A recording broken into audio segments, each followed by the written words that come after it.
Robert's residence. Welcome home, Sidney. You're a survivor, aren't you, Sidney? What good's it to be a survivor if everyone close to you is dead? You can't save them. All you can do is watch. Hello, and welcome to What the Flick. Things look kind of different because there's only two of us. But I'm psyched because the person here with me is the lovely Alonso Duralde. Hey. Scream 4. Modern audiences have become savvy to the rules of the originals. I mean, there are still rules, but the rules have changed. And the kill's gotta be like way more extreme. The unexpected is the new cliche. And virgins can die now. The needless fourth film in the Scream series. Wes Craven once again is directing. Kevin Williamson, who wrote the original, is back writing this script. More people die. It's time for someone new to die. These aren't just random killings.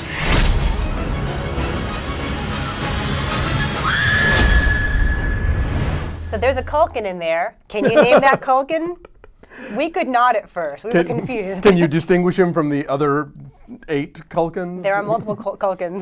That one was Rory. So what do we think about this? I had a blast. Yeah. I mean, it's like, the idea of a sequel coming 10 years later, you're sort of like, you're sort of dreading the worst. But I laughed and I was scared, and it does all the things that you want Scream movies to do. It throws in all the sort of meta, self-reflexive, we're in a horror movie and we're talking about horror movies and this is how horror movies work and, all that stuff. But it's also kind of chilling and, they update it in an interesting way and they kind of bring back the characters we like and they throw in the new ones.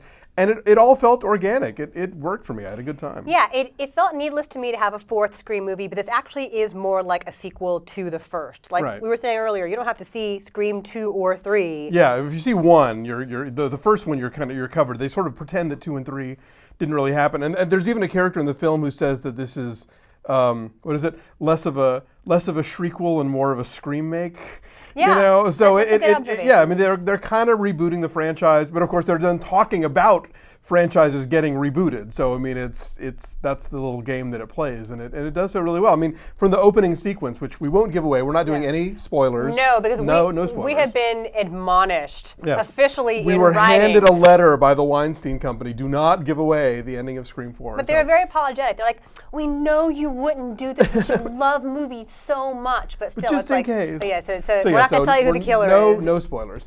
But yeah, so the opening sequence I thought was really funny and smart and just got me back into the place of, oh yeah, these movies, I've enjoyed the whole franchise. I liked 2, I liked 3. I was going to ask you, were you a fan of the whole series? I was actually, yeah. And even though I'm not a big horror fan, which the movies kind of assume that you are, but I think if you just are aware enough of horror movies and how they work, you don't really have to have seen all 8 Saw movies or whatever to get the jokes in this one. But yeah, I had a good time. I had a blast off the top. It's so much fun, as you say, like it's self-referential and it's sort of elliptical in its structure and it's really fun and you're laughing over and over again and it's raunchy and it's gory. Yeah.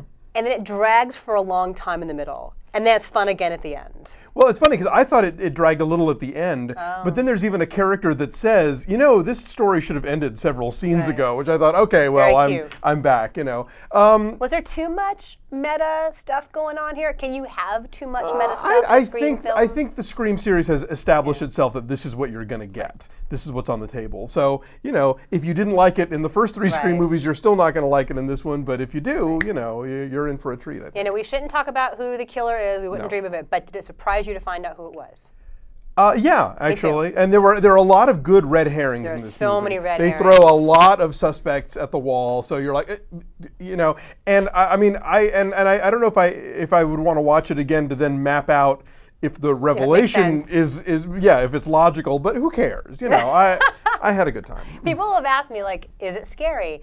I don't think it really even is trying to be scary anymore because as you say, it's so knowing and it knows that you know. Right. Therefore, it's telegraphing all of its kills. And so I'm not sure it's even so much scary as it is maybe sometimes suspenseful and just super bloody. Yeah, it's suspenseful.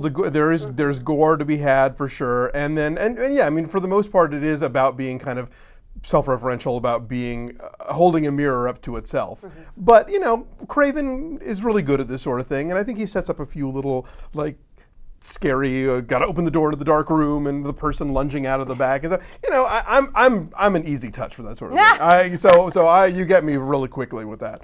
You know, Neve Campbell can play this character in her sleep by now, but I think really kind of has some fun with it and finds some new shades to it. And you know, the new kids are a lot of fun. I liked Emma Roberts and Hayden Panettiere and Eric Knudsen, who plays one of the movie nerds.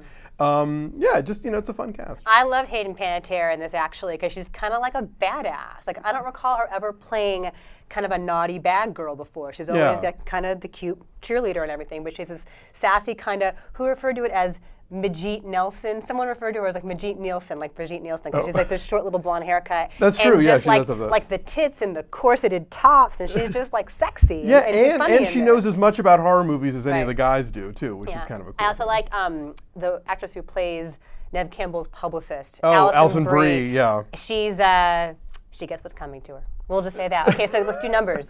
I'm going to say I would give this a 7.5. Okay. I don't really like math that much, so I'm going to give it a 7 to make division and subtraction and whatnot easy. So that's a 7.25. I guess we round to a 7.3 around here. So we like Scream 4. You might as well. So Check it out. go check it out. Thanks a lot. I hear you like horror movies. It's for you.